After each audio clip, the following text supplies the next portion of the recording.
Kamusta, mga ginigiliw kong tagapakinig? Narito na naman po kami sa pagsasadula ng mga pangyayaring lumikha ng suliranin at bagabag na humitik at naging mahalagang bahagi ng buhay. Mataos naming layo ni magdulot na ikagagaan, kundi man tuluyang ikapapawi ng hapdi at kirot ng pagdurusa o agam-agam.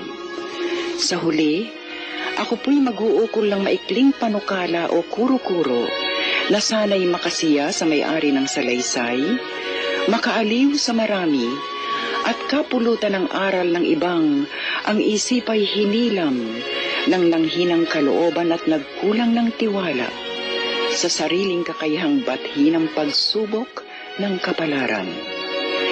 Ito po ang kasaysayan sa mga liham sa inyong Tia Deli.